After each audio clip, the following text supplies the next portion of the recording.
Handicapé, handicapé. Je suis handicapé, comme je suis barbu, comme je suis un homme, je suis pas en situation de quoi que ce soit, je suis handicapé. Alors Manu, non, mais je te pose la question, toi, handicapé ou personne en situation de handicap?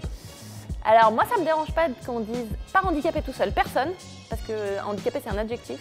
Par contre situation de handicap c'est un truc, moi ça me dérange pas d'être un peu dans la rallonge parce que ça englobe peut-être plus de gens. Donc tu es une personne en situation de handicap ou tu es handicapé? Ça dépend de la situation. Devant un escalier je suis une personne en situation de handicap. Devant ma télé sur mon canapé à gueuler sur le match de Roland Garros, je suis pas en situation de handicap. Alors la plus condescendante. Quel courage. Il y a de ça, ouais. Ou moi je pourrais pas, je sais pas comment vous faites, moi je pourrais pas. Et je rajouterais, puisqu'elle m'est déjà arrivé, à ta place, je me serais flingué. Eh oui, je l'ai eu. Ou alors, ah, quelle leçon de vie, franchement. Ouais. Ah, ça, je crois que c'est une de mes préférées. Moi je le vois plus, moi je vois plus le regard. Souvent c'est dans le regard des gens qui sont avec moi qui me disent mais oh, c'est insupportable, tout le monde a les yeux rivés. Moi je vois plus, moi je suis un peu dans mon truc, dans ma bulle. Et après il y a aussi des jolis regards hyper tendres. Et donc un petit sourire et ça me fait ma journée. Nous, on n'en souffre plus du regard des gens. On en a souffert, comme moi j'en ai souffert, hein, c'est sûr, au début, ce regard justement un peu condescendant, rempli un peu de tristesse, de pitié. Mais il y a aussi des fois des regards excitants. Il y a des regards des fois... Non mais il y a de tout et moi je veux pouvoir susciter tout comme n'importe qui.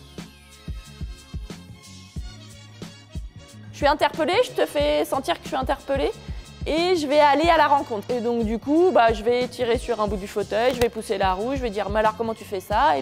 Et puis tout ça redevient finalement un jeu. Ce que j'aime avec les enfants, c'est qu'il n'y a pas de filtre.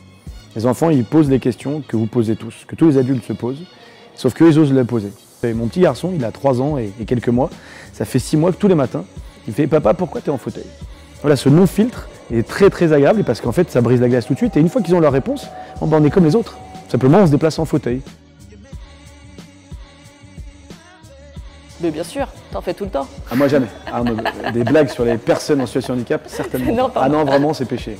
C'est pas ma meilleure, mais j'ai un souvenir, tu connais très bien Pierre Fusade, qui était directeur sportif du tennis en fauteuil et qui lui-même en fauteuil roulant.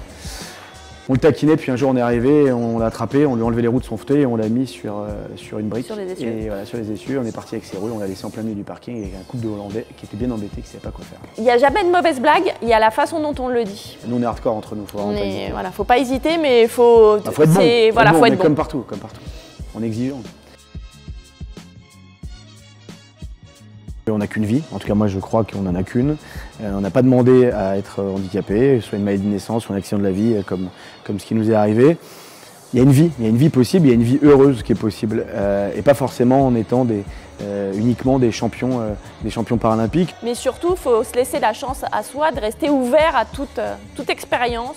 Moi, ce que j'adore, c'est avoir quelqu'un en face qui ne pense pas comme moi, qui n'a pas forcément la même couleur que moi, qui ne vient pas du même pays que moi, qui n'a pas le même milieu socio-pro. Entre la curiosité et le doute, c'est ça, moi, je trouve, qui fait qu'on est vivant.